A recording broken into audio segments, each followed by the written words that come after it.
Oke, selamat pagi teman-teman semua. Jadi sekarang kita ada di podcast yang ketiga ya, di podcast Suara Bergerak edisi 3 dan kali ini kita akan membicarakan isu lingkungan dengan pembicara kita di sini dengan Pak Wahyu Giri. Nah, beliau adalah seorang aktivis atau pengamat lingkungan yang khususnya beliau mengamati di daerah sekitar Jember, nggih, Pak. Nggih, untuk kesibukan akhir-akhir ini bagaimana nggih, Pak? Akhirnya kesibukannya. Kalau kesibukan rutinitas saya sebagai guru. Sebagai guru. Guru di SMA Unggulan BPP Darussalam. Sekolah pondok. Sekolah pondok. Oke, untuk akhir-akhir ini berarti aktivitasnya cuma mengajar aja atau nggih ada aktivitas dengan komunitas-komunitas? Ya, Pak. Iya, jadi kalau yang rutin posisinya ngabdi di guru. Di guru. Dan juga di administrasi di Universitas Muhammad Suruji. Kalau di tengah teman-teman, ya di teman cinta alam, dan untuk teman-teman pengurangan risiko bencana. Oke. Nah, ngomong-ngomong soal bencana nih Pak. Nah, jadi kan gini, di Jember ini beberapa bulan, beberapa tahun juga belakangan itu ketika musim kemarau dan musim hujan itu kan pasti gitu ada yang namanya bencana musiman ngoten Pak. Ketika musim kemarau sudah biasa, nanti bakal ada kekeringan, air sulit ngoten. Kalau sudah musim hujan pastinya banjir, kelebihan air banjir.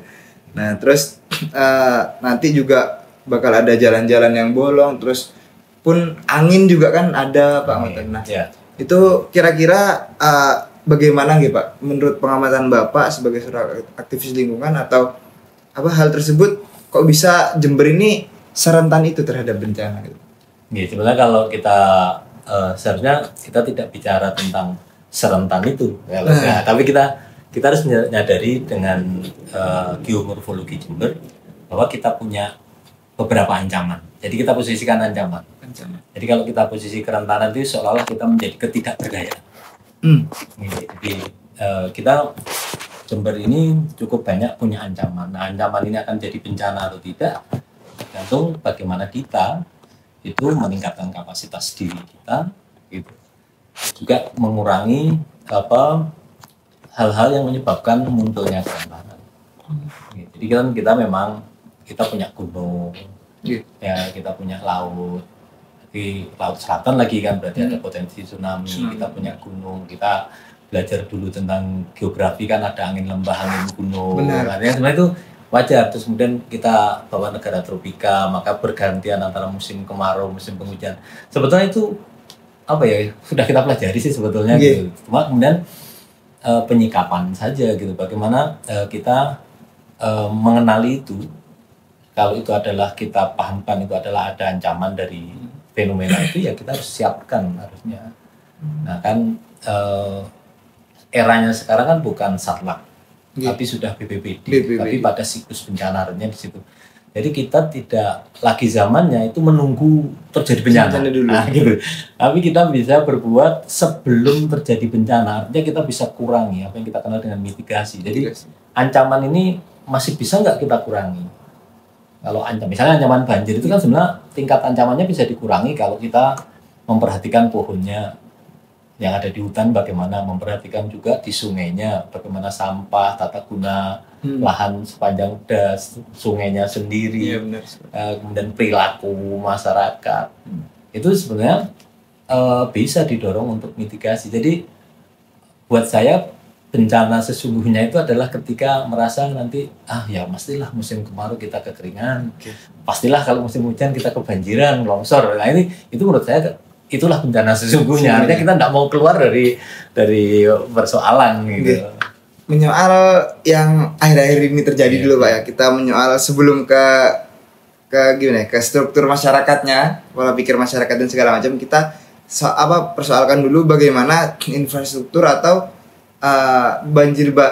bencana-bencana yang terjadi seperti misal banjir kemarin Pak yang ada di Wonoasri itu. Nah itu kan sampai tinggi banget Pak. Nah itu mungkin salah satu faktornya itu bagaimana Pak? Jadi kalau kita bicara pada banjir, longsor itu saya berharap kita nggak nyalahkan hujan. Prinsip, karena hujan itu adalah rahmat.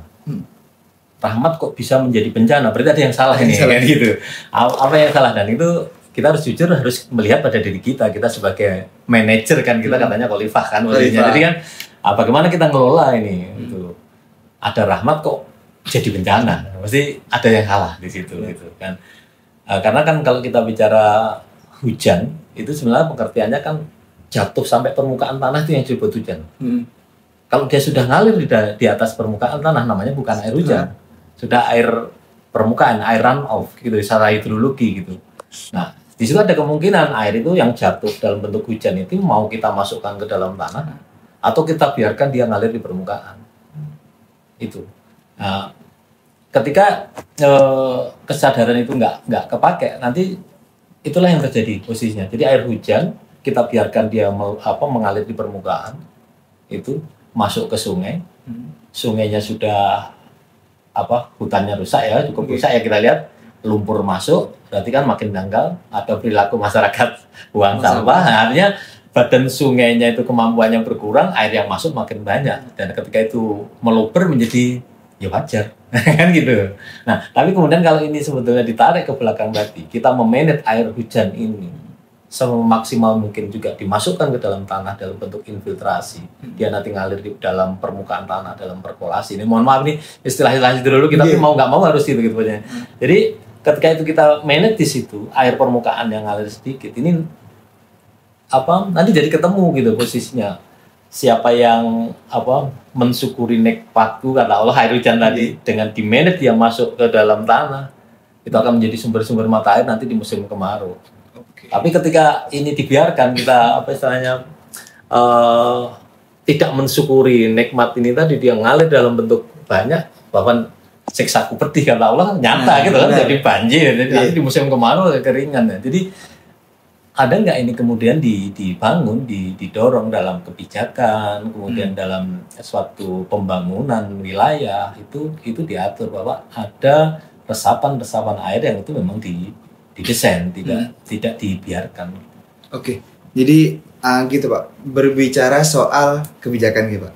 Karena kan kita paham sendiri juga dari Bapak bilang bahwasanya ancaman itu ya memang nyata dan ada, tapi bagaimana kita sebagai manusia ini ya bisa mengelola dan memitigasi hal tersebut gitu. Nah, soal persoalan mitigasi pengelolaan kan tidak jauh dari yang namanya kebijakan itu tadi Pak. Nah, untuk Jember sendiri ini kan juga habis bahasanya bakal ada rencana strategis baru seperti itu Pak. Nah, itu bagaimana Pak melihat? Ya, jadi kita ngelihat misalnya apa yang menjadi payung hukum besar ini ada kan tata ruang wilayah RT/RW. RT/RW nomor 1 tahun 2015 yang kemarin mau dirubah di eranya bupati sebelumnya, kan belum selesai itu, belum didok yang baru.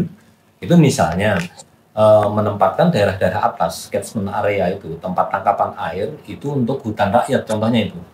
Maka kami di teman-teman lingkungan sempat memberikan masukan, kenapa tidak hutan rakyat gitu. Kenapa tidak kebun rakyat? Karena kalau hutan rakyat itu mesti orientasinya adalah kayu. Benar. Kayu yang paling cepat sengon gitu. Kita bayang daerah atas ditanami sengon, nanti 4-6 tahun potong lagi kan ini terbuka lagi kan, itu risiko lagi. Jadi kita dorong kenapa ini enggak kebun rakyat misalnya gitu. Jadi yang diambil non kayu. Sehingga atas itu terjaga, itu kan bagian dari bentuk kebijakan yang sebenarnya itu bisa ngatur, karena tata ruang itu kan 20 tahun ke depan posisinya gitu, meskipun setiap 5 tahun bisa ditinjau, tapi itu memberikan gambaran gitu kayak apa. Kemudian bagaimana sempatan sungai, kita masih melihat sungai-sungai yang karena di musim kemarau kemudian endapan itu justru ditanami, yang kita masih di dalam sungai ya, yang nah itu kan masih ditanami, kan seharusnya tidak begitu gitu. Nah, apa yang kita bisa lihat adalah kenapa kita tidak berpikiran ketika kemarau kita mikirin musim hujan kita mikirin kemarau gitu ya, seperti kita diskusi awal ya. Jadi kita tidak kalah dengan sepak bola ya biasanya kan gitu. Coba kita di format 1 tahun besok Piala Dunia itu di format kepala kita, tapi untuk menghadapi ancaman gitu kita seolah-olah nggak di format dengan bagus gitu. Karena ancaman ini jadi bencana atau tidak, itu ya kesiapsiagaan kita gitu. Jadi misalnya di musim kemarau harusnya kan disiapkan untuk menghadapi nanti air banyak, selokan bagaimana dan seterusnya. Begitu dan di musim penghujan gitu, kita menghadapi untuk musim kemarau bagaimana kita nabung air dan sebagainya, itu bisa dimulai di situ. Misalnya pembangunan di perkotaan misalnya, kita belum ada yang misalnya kita di IMB izin mendirikan bangunan kan belum lengket, misalnya wajib ada pohon, wajib ada sumur resapan, itu kan belum ada. Kalau ada kan kita bangun lahan katakanlah 100 meter persegi, itu kan berarti kita telah menghalangi air masuk ke dalam tanah. Nah, kewajiban kita apa? Harusnya kan gitu. Harusnya kita saya nutupi, maka saya membuatkan jalan. Nah, dengan membuat sumur resapan ataukah dengan biopori ataupun yang lain. Berarti itu belum ada, belum kebijakan itu belum menjadi bagian. Berarti gini Pak, tadi ada yang menarik di sebelum kita ke permasalahan kota Pak ya. Yang tadi di masalah hutan apa tadi Pak? Hutan resapan. Hutan di sumur resapannya atau enggak, yang tadi hutan catchment areanya, jadi tangkapan air. Nah, itu kan tadi hutan, kenapa yang teman-teman lingkungan bilang kenapa enggak kebun aja gitu. Nah, karena sepemahaman saya Pak ya, kalau hutan itu kan ada yang namanya kehutanan sosial gitu ya. Nanti yang diambil bisa juga di non kayu gitu. Nah, kalau perkebunan sosial gitu ini ada sedikit beda ya. Jadi kalau yang kehutanan sosial itu status tanahnya adalah atas tanah negara, misalnya punyanya perhutani gitu. Terus kemudian dengan kehutanan kota harapannya pokok kayu hutan jalan, tapi di bawahnya masih bisa untuk nanam yang bisa diambil masyarakat gitu. Jadi harusnya fungsi hutan tetap jalan gitu. Nah, kalau yang tadi itu lebih kepada tanah rakyat sebetulnya, tanah rakyat, tapi peruntukannya adalah untuk itu. Berarti iya, benar. Oke, lanjut kita ke permasalahan yang perkotaan tadi Pak. Nah, kalau kita lihat di perkotaan pasti permasalahan utama ketika di musim hujan aja dulu Pak. Ya pasti sih, musim hujan pasti susah meresap air, kalau musim kemarau pasti kering. Nah, jadi dengan bahasanya tata kota Jember yang sekarang seperti ini, dan ya bahasanya Bapak tadi di izin bangunan itu belum ada untuk ketentuan-ketentuan yang seperti itu bagaimana Pak? Apakah juga di kebijakan ada sedikit, mungkin kan tidak diatur secara pokok, tapi ada aturan turunan lah seperti itu yang bisa menanggapi itu? Itu kan kita masih istilahnya masih lebih pasti di tingkat diskusi dorongannya itu, bahwa itu bisa. Kenapa kalau mendirikan bangunan misalnya, dulu kita pernah adakan seperti ini Sarasehan dengan Pemda juga, waktu itu undang juga dengan Real Estate Indonesia, jadi kita undang juga untuk kita diskusikan bahwa itu bisa nggak itu menjadi bagian satu kesatuan. Jadi kalau ini membuat bangunan itu ya pohon harus ada gitu, resapan harus ada gitu. Jadi apa istilah kami menggunakan tuh, kami telah menyalahi maka kita harus gitu ya, kita nutupi. Jadi kalau kita bangun tadi 100 meter itu kan berarti 100 meter nggak bisa lagi air meresap. Maka kita harusnya punya kewajiban membuat pengganti untuk air itu masuk seperti itu. Nah, itu bentuknya yang sumur resapan ataukah biopori dikembangkan. Ya, tapi terus tanggapannya dari forum itu pasti itu bagaimana Pak? Ya, kalau tanggapannya sih positif, tapi tataran lapangan itu kan masih, namanya kita masih senang dipaksa itu. Mungkin kalau ada aturan, ayo harus kalau bangun rumah ukuran segini harus 1 pohon, harus buat sumur resapan berapa, misalnya gitu, kayaknya itu. Jadi ya masih edukasi, jadi kesadaran. Tadi belum sampai ini, jadi kayaknya masih modelnya suka apa perlu harus ada aturan ya, kayak gitu. Nah, oke Pak, jadi di sini kalau kita lihat dari tadi sepanjang kita berbicara, berarti sebenarnya ada dua garis besar Pak. Jadi di mana penanggulangan bencana di ranah desa gitu Pak, dan ranah kota itu kan pasti berbeda Pak penanganannya. Nah, untuk desa-desa di Jember ini kan kebanyakan mungkin banjir dan longsor gitu. Kalau mungkin di kota ya kekeringan dan banjir juga sih Pak, airnya tetap banjir sih. Nah, itu mungkin kalau untuk masyarakat yang di desa Bapak, mungkin per hari ini apa sih sebenarnya kesusahan atau dalam mindset mereka untuk pengelolaan sampah, kan kayak buang sampah sembarangan atau bagaimana Pak kalau di Jember ini? Tapi sebentar Pak ya, kalau ngeliat di kota sebenarnya sungainya juga banyak yang buang sampah sih Pak gitu. Apa sama aja atau gimana Pak? Sebenarnya kita bisa ngambil pada sisi kontribusi, sebenarnya kita tidak harus berbuat sama, tapi semuanya harus berbuat untuk mengurangi persoalan itu. Jadi kalau dia di daerah atas, ya itu tadi dia bisa ditata guna lahannya. Gitu. Sebenarnya kan kita kadang lihat ini lahan miring atau tidak kan tidak menjadi bagian pertimbangan untuk pertimbangan apa secara umum ya, belum jadi pertimbangan bahwa harusnya tanaman ini yang boleh ditanam gitu kan, masih belum. Misalnya kalau kelerengan menuju 45 itu harusnya sudah kayu, tidak boleh yang tidak kayu gitu. Nah tapi itu tadi kayunya terus kayu yang gampang yang ditebang, jadinya ya kayak apa nunggu waktu lagi gitu. Jadi itu sebenarnya bisa yang bagian desa itu kontribusi di sana gitu, misalnya komoditi apa yang dia bisa diambil secara ekonomi tetap jalan tapi tidak kayu gitu. Itu bisa didorong, termasuk yang di misalnya kami di Meru Betiri misalnya. Di Meru Betiri kan juga ada kasus istilahnya yang dulu sempat dari sisa reformasi itu kan sempat ya akhirnya di Tegal. Kemarin kita ya ngajak diskusi di mereka, akhirnya bisa ketemu kok. Mereka bisa sebenarnya mereka pengen tanahnya atau pengen uangnya. Nah, ternyata mereka ya sebenarnya uangnya. Nah, akhirnya kemudian bagaimana kemudian kalau yang ditanami ini tanaman pohon tapi tetap bisa menghasilkan uang, dan mereka bisa setuju. Kemarin kita sempat terbantu waktu rame-ramenya porang. Porang itu kan tanaman yang butuh naungan. Jadi ini kesempatan momentum yang kita bangun. Jadi bagaimana lahannya tumbuh kayu, nah porang bisa hidup di bawahnya gitu. Nah, tapi kan porang juga lagi-lagi itu kan pasang surut harga. Maka kemarin kita juga nyarikan jenis apa yang mungkin bisa. Kita belajar dari hutan. Di hutan itu kan ada tanaman yang bisa hidup di rimbunan. Gitu. Panili, karena kita ketemu di hutan ada anggrek jenis panili. Anggrek panili artinya ini bisa kita tanam panili. Kemudian ada saang merica, kemudian cabai Jawa. Itu kan sangat mungkin ini pohon, tapi dari bawah itu masih bisa diambil. Misalnya kayak empon-empon itu masih bisa. Nah, jadi merubah mainstreamnya bahwa uangnya itu harus tidak selalu dari jagung, tidak selalu dari padi gitu. Kalau jagung padi itu kan dia butuh cahaya penuh, maka pohonnya nggak bisa, jelas nggak bisa besar gitu loh. Maka kita dorong untuk tanaman-tanaman produktif juga ekonomis, tapi dia butuh naungan. Nah itu yang kita sedang istilahnya kami ini bermain-main, karena kita ada masyarakat yang mau mengizinkan, ya udah lahan saya disilahkan. Kami di Blok Aren misalnya salah satu, ada beberapa petani di sana yang mengizinkan.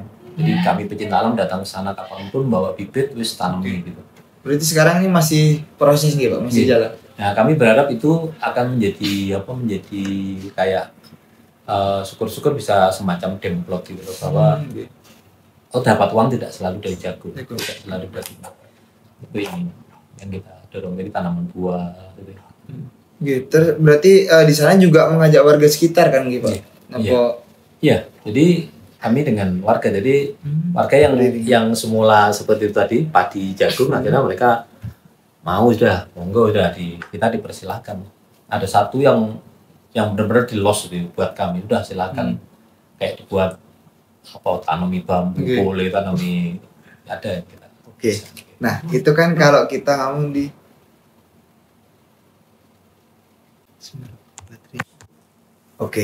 nah jadi tadi kan kita sudah berbicara di masyarakat desa yang di bagian pertanian gitu Pak, yang di atas juga. Nah sekarang ketika kita kan ada juga masyarakat desa yang di daerah bantaran sungai Pak.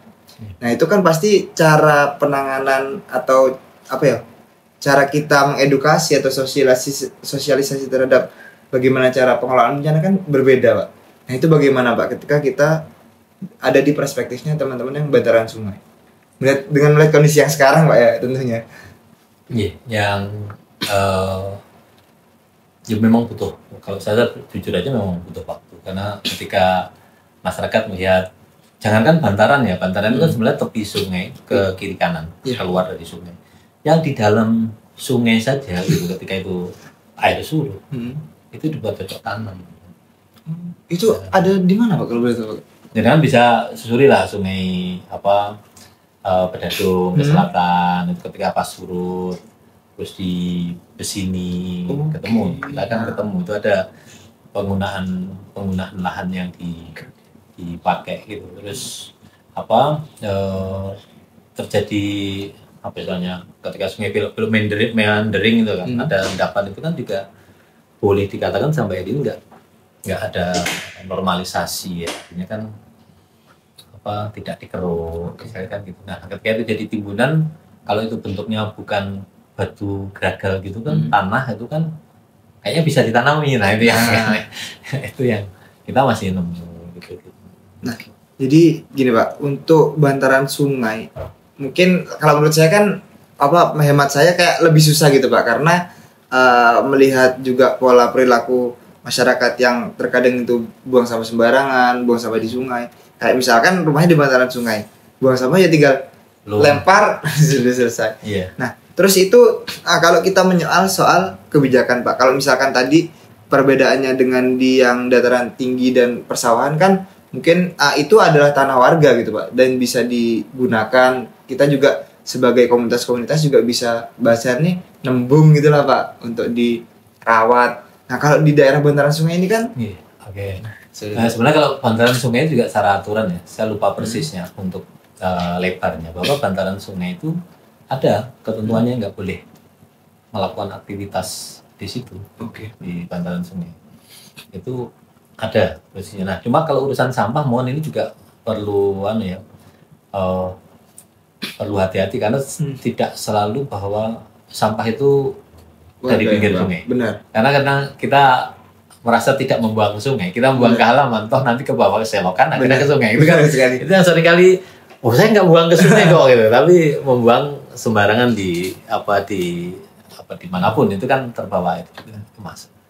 Jadi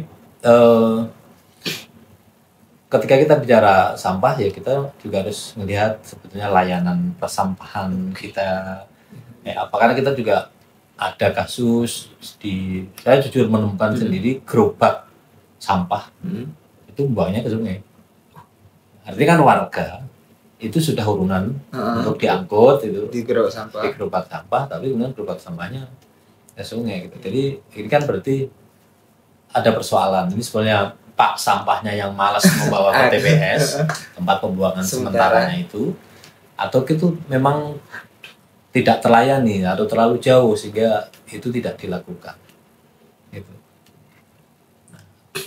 Berarti mungkin kalau dari pengalaman Bapak atau aktivitas Bapak selama ini di lingkungan, pernah nggak Pak untuk bahasanya melakukan sosialisasi atau edukasi seperti yang tadi ada di teman-teman pertanian itu? Nih, kalau yang kami lakukan, yang pertama ya mencoba memulai dari diri sendiri kan, gitu yang kita lakukan kan. Kita juga di beberapa kali kegiatan kita sampaikan bagaimana air di rumah saya, bagaimana sampah di rumah saya. Jadi di rumah saya ada sumur resapan saya buat, bentuknya kolam ikan gitu. Jadi kalau orang lihat kolam ikan, tapi kolam ikan saya nggak pernah penuh. Itu nampung di dua sisi wuwung itu masuk ke situ. Ada juga resapan yang itu tanahnya saya keduk saja, kemudian saya ganti batu sehingga kalau ada air dia cepat meresap. Jadi sebagian kecil saja dari rumah saya air itu keluar dari halaman. Misalnya tentang air, tentang sampah pun demikian. Yang saya titipkan ke Pak Sampah adalah yang benar-benar buat saya terlalu jelimet untuk ini. Jadi kalau seperti botol, gelas apa kalau kami masih punya, kita siapkan misalkan mesti ada bapak ibu yang itu butuh ya kita tinggal kasihkan gitu. Tapi kalau untuk yang sampah organik sudah selesai di halaman, karena saya buat malah kita bikin kompos gitu. Komposnya sederhana, saya buang aja di halaman biar nggak bau, harus aerob kan. Kita punya ayam yang nyeker gitu. Nah, itu jadi kita mulai dari diri, kemudian kita nyoba ngajak ke teman, artinya ini salahnya kita tidak ngomong buang gitu. Jadi ayolah kita nyoba, terus kita lakukan gitu. Yeah. Jadi bahasanya apa ya? Buat ekosistem masalah air dan sampah di rumah itu benar-benar bisa dioptimalkan secara baik gitu Pak. Oke, kita lanjut karena dari tadi juga ngomonginnya masalah lahan gitu Pak ya. Jadi ini Pak, sekarang kan tata guna lahan yang dari tadi itu Pak, itu kan banyak karena juga kita sekarang di masa-masa bahasanya apa ya, industri gitu Pak. Jadi banyak lahan-lahan pertanian yang dijadikan entah itu perumahan, entah itu pabrik atau pertokoan. Nah, hal-hal seperti itu tuh apakah juga bisa mempengaruhi Pak kepada intensitas bencana yang terjadi khususnya di permasalahan bencana musiman ini? Ya, jadi sebenarnya misalnya kita punya pengalaman yang saya masuk ke Jember 85, nggak pernah ketemu puting beliung di perkotaan. Tapi tahun 2011 atau 2012-an kan terjadi bencana angin yang di belakangnya masjid besar. Jadi ke arah barat, daerah Kauman itu. Nah dari situ kan kita melihat apa nih yang sedang berubah di Jember, kok ada fenomena baru yang dulu kita nggak pernah temukan. Nah kalau dalam konteks ini kan kita bisa melakukan inferensi ya, ada pembandingan fenomena gitu. Dulu enggak kok sekarang ada. Ya kan? Apa yang telah berubah misalnya gitu. Nah kami tidak sekedar melihat tentang lahan itu, tapi kita melihat gumuk. Ya. Dengan adanya tadi sama bilang bangunan kita akan membuat kita bersuhu tinggi lingkungan itu. Bersuhu tinggi menjadi tekanan rendah, akhirnya kita didatangi angin gitu. Itu kan kalau kita belajar tentang angin bergerak dari tekanan tinggi ke tekanan rendah, dari suhu rendah ke suhu tinggi kan posisinya. Jadi ketika perkotaan ini semakin banyak daerah yang terbangun, lahan-lahan hijau hilang gitu kan, menjadi pusat tekanan rendah karena suhunya tinggi. Nah, maka didatangi oleh angin.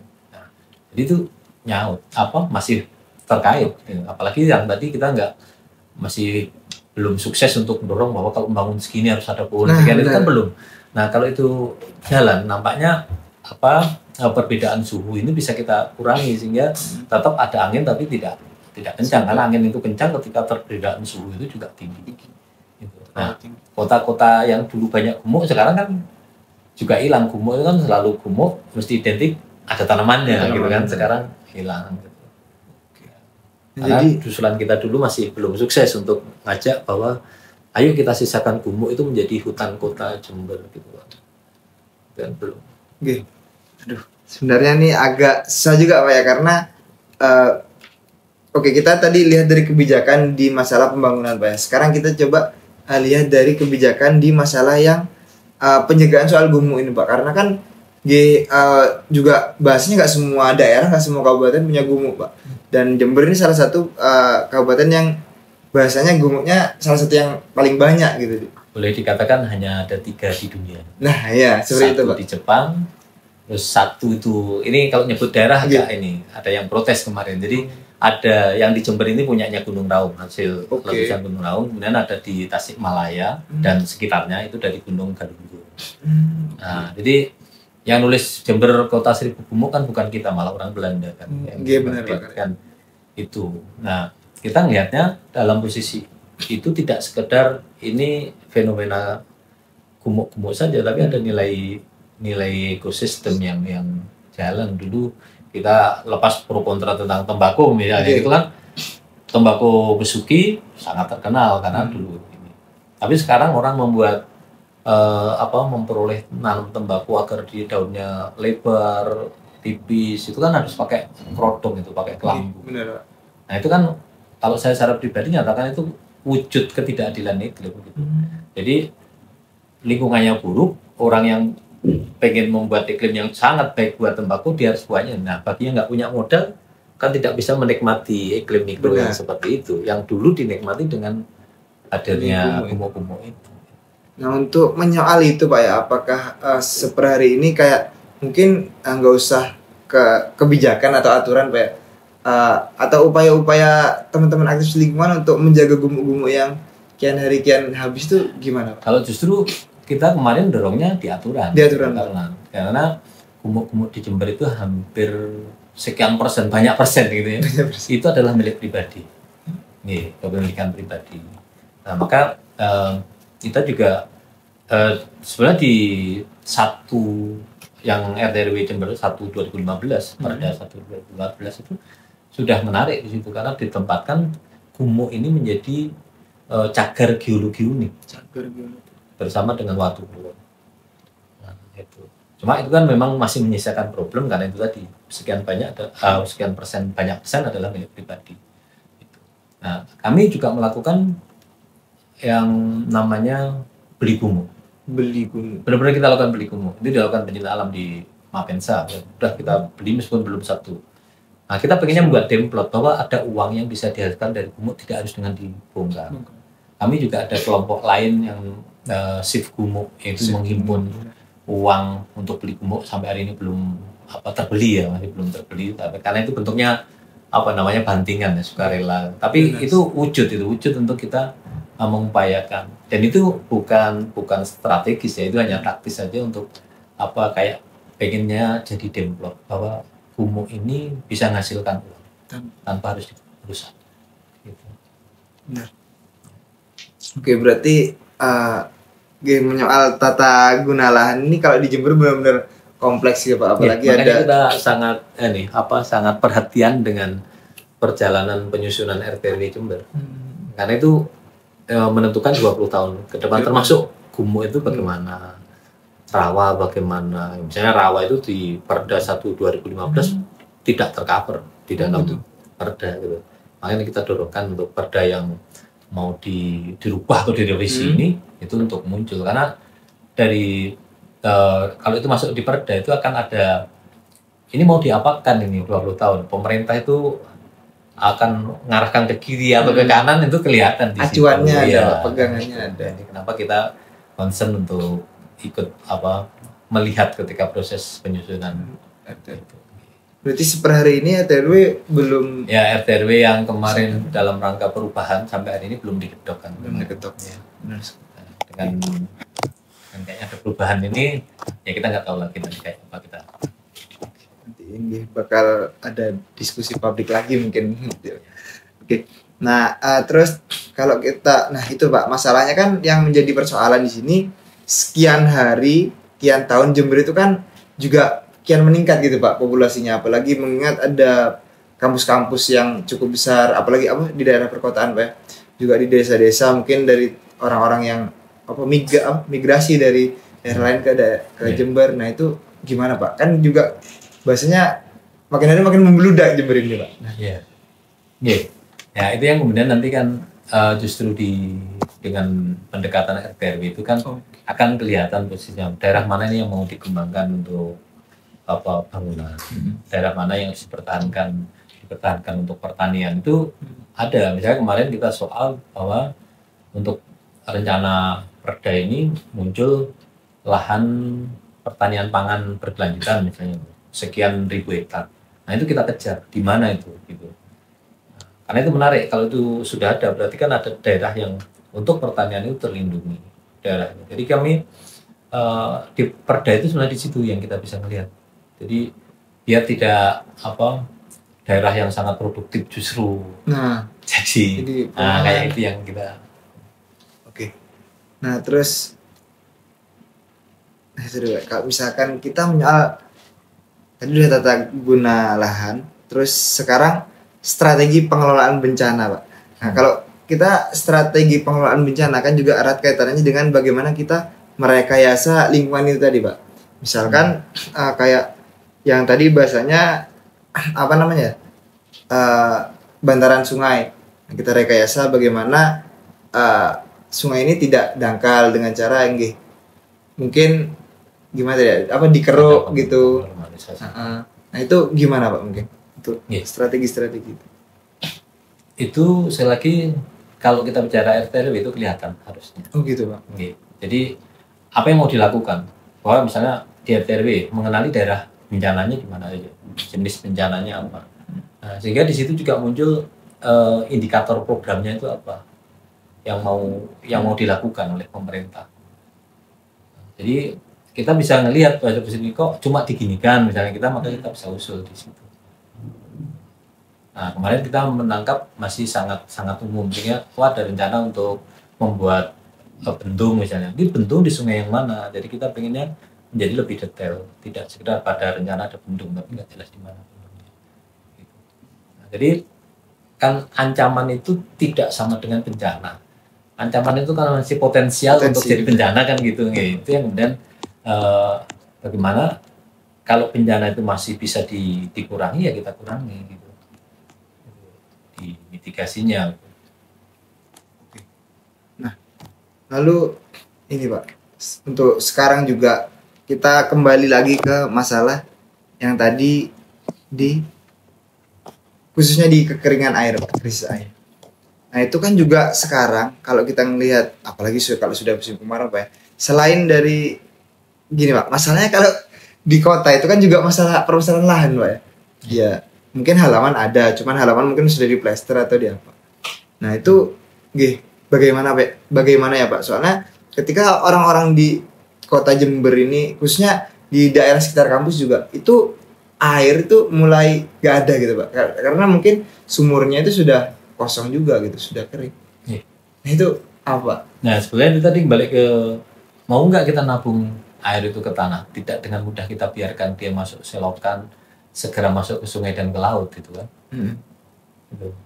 Mau nggak kita melakukan itu? Coba kita bayangkan, kita punya gedung, berarti air kan sudah tidak bisa masuk ke tanah, jatuh ke lahan, ke tanah kita, tapi sudah di, Sawan bilang tadi sudah diplester. Iya, diplester. Masuk ke selokan, selokannya pakai bis, nggak masuk lagi ke tanah. Nah kan segera ke sungai, sungai segera ke laut. Kapan masuknya ke tanah kampus ini? Ya jadi ya harus menjadi komitmen bahwa saya telah menutupi, maka saya harus membuat lubang pemasukan air itu harus menjadi ini. Jangan hanya ngambil air, tapi ayo masukkan air gitu. Oke. Ketika Pak, kita untuk masalah air mungkin kita sudah nemu beberapa titik temu Pak ya. Cuman mungkin untuk eksekusi pasti tidak semudah apa ya. Bisa aja kan kampus dulu, ayo kampus sebagai lembaga ilmiah, garba ilmiah itu kan ya kalau mau mulai kampus telah nutupi sekian, maka kampus membuat sumur resapan sekian banyak, kan asik juga tuh menjadi itu asik sebenarnya Pak. Asik enggak ya harus. Enggak lah bisa. Kan harusnya disuruh kampus yang memulai ya. Sebagai akademisi dan akademisi kan pusat orang ngerti kalau kan gitu, harusnya ayo memulai itu.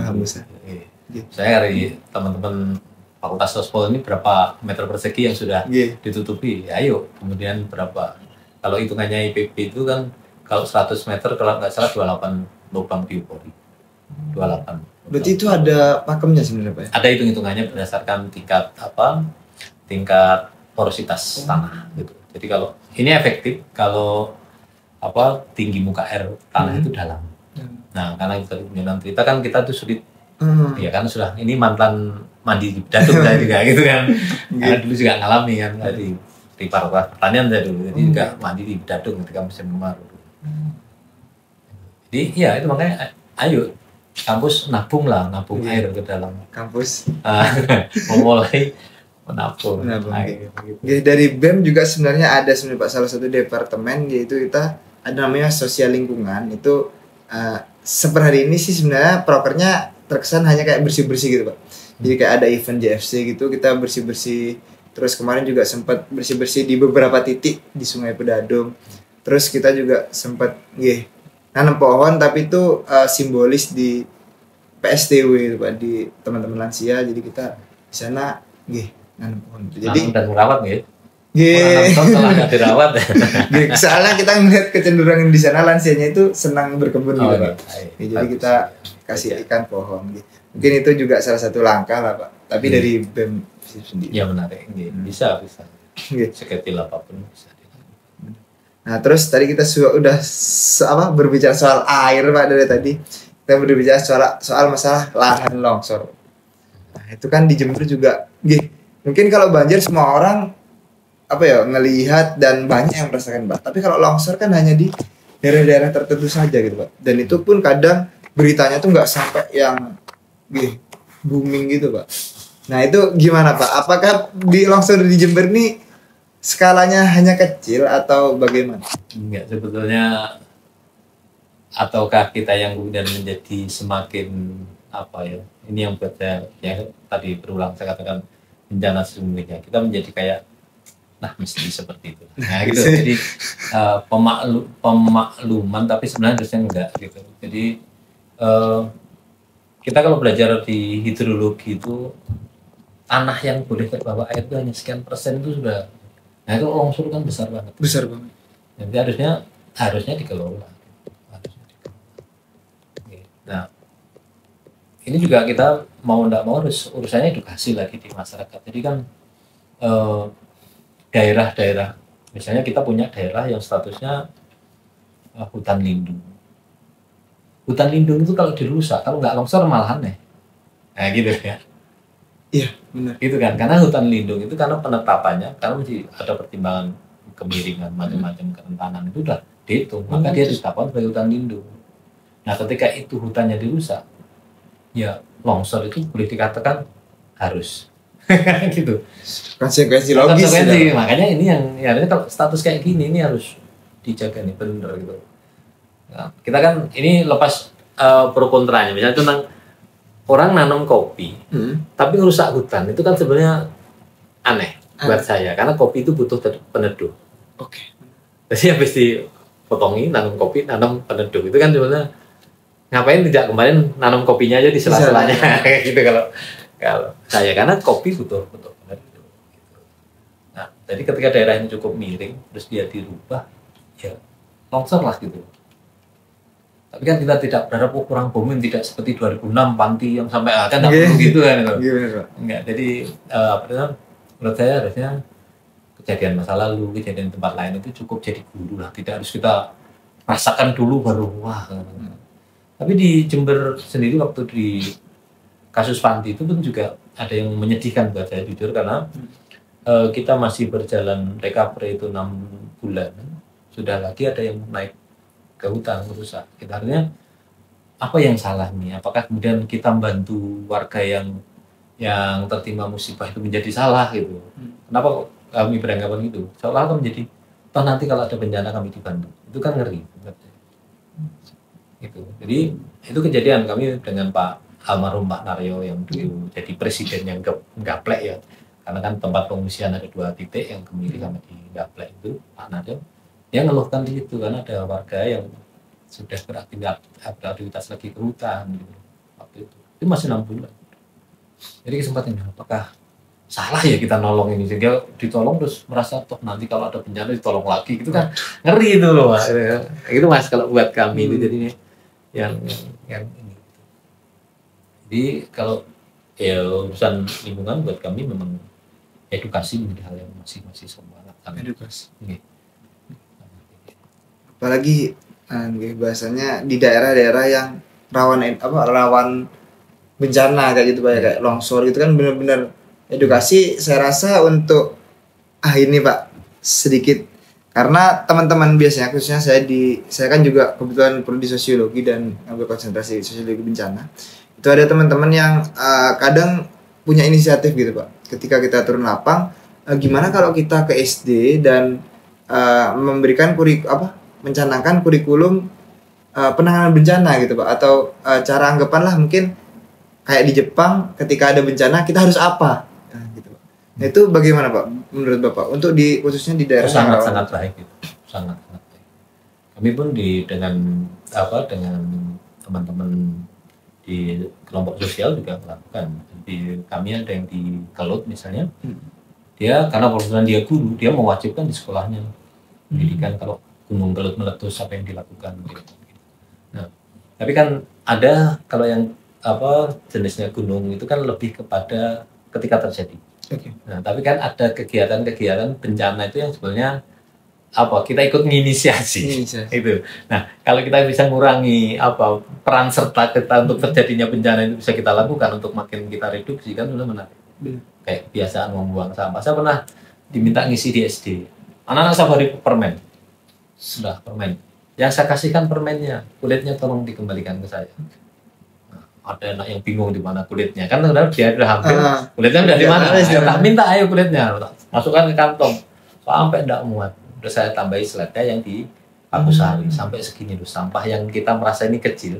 Ketika dalam berjamaah jadi kantong saya nggak cukup. Nah, ini kalau saat Jember sampai kemudian ada slide yang di TPA. Nah, jadi itu memang perlu dibangun sejak dini. Harus dibangun. Sama seperti kita itu kan seringkali ngomong trauma itu mesti hal yang buruk, yang cekep di anak. Nah, saya sempat ngajak teman-teman juga di komunitas di pecinta alam saya ngajar di TK dengan tagline-nya trauma yang indah sampai kita bilang gitu. Karena kok yang ceket yang jelek gitu loh. Nah itu hal yang indah ini bagaimana bisa ceket gitu. Jadi kita ajak gambar lingkungan, kita ngeliat kita lakukan di 2 TK waktu itu. Kita lakukan. Karena kita ngeliat kayaknya masa kecil itu penting untuk mereka membuat pola hidup ke depannya. Kan kita masih dipengaruhi masa lalu. Benar. Kan itu. Kalau itu dan membuat kesan yang indah. Misalnya aku dulu mandi di sungai itu airnya jernih. Kalau itu, sudah kayak gitu kan udah muncul ya. Wah, sungai itu kotor ya. Kan udah muncul minimal kayak gitu. Nah, kita harapkan syukur-syukur kemudian dia bisa berbuat lebih gitu. Tapi hal-hal yang ditanamkan di masa muda kecil itu penting. Saya sangat sepakat dengan melakukan itu. Tapi kadang ya kan nggak semua, walaupun di di instansi pendidikan yang ada di daerah bencana itu kan kadang kita kan terbatas di masalah akses ataupun mungkin mereka yang resisten atau apa segala macam, atau mungkin dari teman-teman yang pendekatannya kurang Pak. Jadi mungkin kedepannya teman-teman bisa lebih lebih pendekatannya lebih baik lah, atau dari SD atau dari instansi pendidikan lebih saya yakin bisa tuh Mas, karena kalau di kurikulum kan sementara ini integrasi. Itu ada teman pecinta alam yang penelitiannya adalah integrasi materi lingkungan di semua. Saya sempat membantu nyarikan di biologi itu muncul di apa, di fisika muncul apa, di kimia muncul apa. Ya, sebenarnya ada. Cuma kan ketika ini integrasi itu sen guru menjadi sangat penting. Saya pernah diundang di Winhas untuk jurusan biologi itu jadi judulnya membangun sen lingkungan buat calon guru biologi. Bahkan menarik loh. Ada apa ini? Nah, ternyata dari dosen dan pengurusnya itu menyatakan karena kami tidak semuanya saya lebih di biologi tapi sen lingkungannya jadi kita sempat aja ya semacam begini tapi dia diri dengan teman-teman itu. Terus ada teman di Macita misalnya yang di Unpar dulu itu dia cinta alamnya ada event masuk sekolah. Dulu Green Day School atau apa istilahnya. Jadi dia memang masuk di sekolah-sekolah untuk itu. Memang tidak sepanjang waktu. Jadi pada event tertentu dia masuk di sekolah. Tapi itu dilakukan. Saya pikir masih banyak sekolah yang mau menerima. Iya, benar. Bagus. Karena juga kalau kita ngelihat zaman sekarang kan gimana Pak ya? Kayak apa tindakannya kita itu berdasarkan industri gitu Pak, berdasarkan pasar Pak. Dan pasar industri sekarang juga pola pikirnya keberlanjutan dan go green gitu Pak. Walaupun sebenarnya ketika itu itu juga sedikit dilema sih Pak. Kalau perusahaan kan punya CSR digunakan untuk kalau lingkungan yang keberlanjutan apa segala macam makan, tapi pada realisasinya kan masih banyak gitu Pak yang tidak. Yang masih kayaknya ada CSR atau tidak kami lakukan gitu. Kalau kamu bantu menjadi lebih cepat, lebih meluas, tapi kalau enggak tetap jalan. Itu menjadi yang bisa kita lakukan. Jadi kita istilahnya tidak menjalankan proyeknya perusahaan, tapi kami punya ini. Siapa tahu justru perusahaan itu yang tertarik untuk mensupport kegiatan kita. Karena di beberapa kali kita justru diminta untuk hari ini ada CSR, jadi baiknya dibuat apa? Kita pernah beberapa itu. Jadi dia tertarik apa yang kita lakukan. Terus kami ada CSR, bisa dibuat apa? Nah, jadi kayaknya jalan dulu perkara ini gitu. Masalah. Iya, bisa satu kita masih gerakan masih satu sekolah dulu nggak usah harus. Oke. Karena kalau buat saya lingkungan itu harus gerakan. Karena aksi nyata Pak. Iya, gerakan dan harus rame-rame gitu. Kita peduli sampah kita yang lain enggak kan persoalannya enggak selesai. Dulu waktu kita rame-rame waktu isu lubang ozon gitu kan.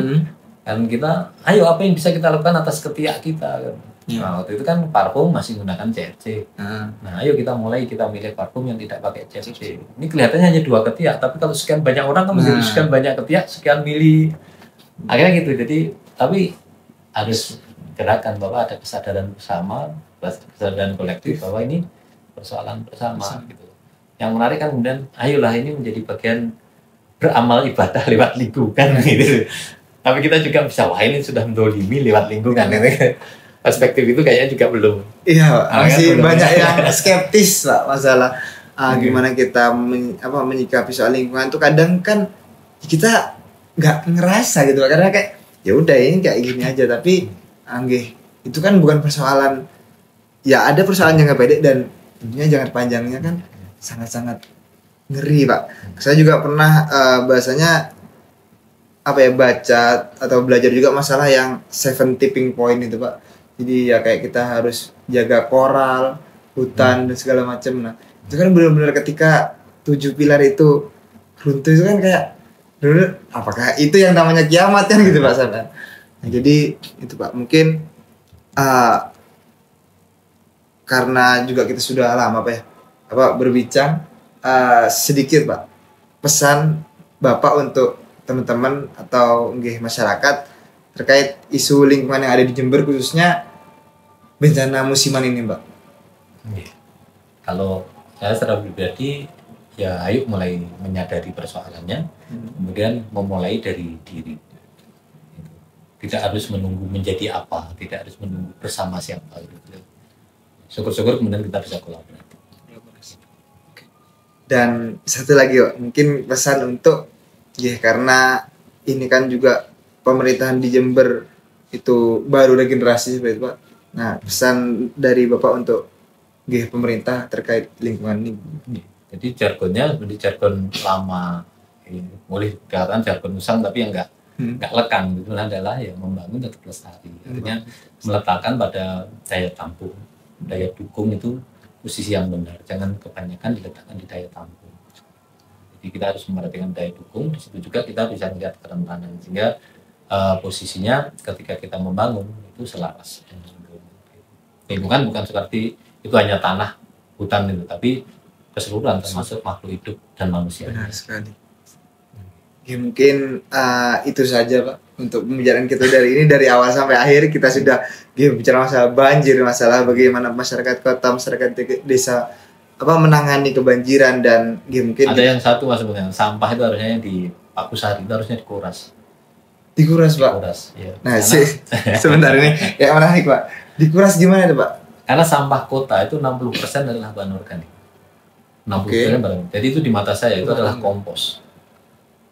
Nah, itu harusnya dipilah, bisa diberikan. Dan itu saya sudah ngajak mahasiswa untuk penelitian. Jadi dia mahasiswa pertanian, skripsinya menggunakan itu sebagai pupuk. Nah, itu kalau bisa diambil itu, maka TPA Kertosari itu TPA Pak Kertosari itu masih bisa berkelanjutan dipakai, tidak. Tapi sekarang yang masalah, Pak, kalau sudah nyampe TPA itu kan bercampur, Pak. Ya. Tapi sebetulnya gini, ada beberapa yang itu sudah selesai oleh pemulung. Kita harus berterima kasih ya, otomatis dia sudah dipilah. Nah, dari pengalaman kami itu kita tinggal ngayak aja. Jadi kita tidak lagi ngomposin, tidak lagi melakukan pengomposan, sudah terima jadi. Jadi karena di sana ada petugas kan sudah tahu ini timbunan tahun berapa. Oh gitu, Pak. Ini sudah. Jadi kan sudah sampai hampir 24 meter, 20 meteran tingginya. Nah, cukup luas. Nah, itu kita lakukan kemarin, tinggal dikeruk, diayak. Yang kita yang ketemukan itu hanya di plastik kresek gitu. Nah, kita sudah dapat tanahnya, itu yang kita pakai untuk kompos. Kami juga melakukan untuk tidak penelitian, bentuknya adalah semacam demlot dengan petani di Panti di Kolorijo, kelompok tani Kolorijo waktu itu. Ya kita kirimkan saja di sana, terus mereka pakai, dan tidak ada masalah. Bisa. Iya, dan malah mereka tanya kapan dikirimi lagi gitu, gitu. Ada kan sebenarnya itu potensi untuk dikuras. Kemarin di Hari Lingkungan Hidup juga saya komunikasikan hal itu kepada Kepala Dinas Lingkungan Hidup. Kenapa ini tidak dikuras? Terus responnya gimana? Ya selalu ada normatif kan. Ya. Kalau nggak percaya dengan penelitian kami terus kemudian pengabdian kami di masyarakat, ya dilakukan. coba dilakukan nanti. Memang itu butuh waktu kami di panti, karena yang mereka bayangkan kemudian sampah kotor. Nah kan gitu yang dibayangkan. Loh, yang kami kirim ini adalah komposnya. Gitu.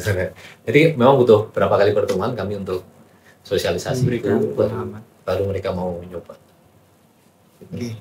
Kadang gitu Pak, untuk kita sudah membuat kajian, penelitian sampai yang segitunya kan, tapi support dari pihak yang terkait kan seharusnya kan responnya ya tidak, atau mungkin sosialisasi kami kurang kencang. Ya kayak gitulah Pak biasanya.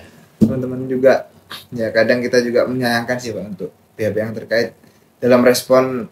Bahasanya kasarannya mungkin kalau boleh bicara kasar kayak menyepelekan gitu Pak ya. Tapi ya mungkin dari kita juga di gerakan kita ada kekurangan atau prosedural yang salah atau gimana. Makanya kami juga membuka. Jadi silakan kalau apa hasil penelitian dari mahasiswa ini dianggap masih kepercayaan yang kurang, ya ayo dilakukan.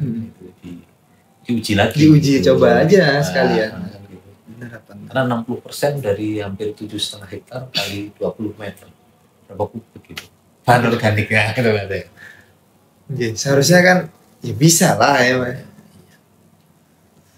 Mungkin itu Pak di diskusi kita pada pagi menjelang siang hari ini.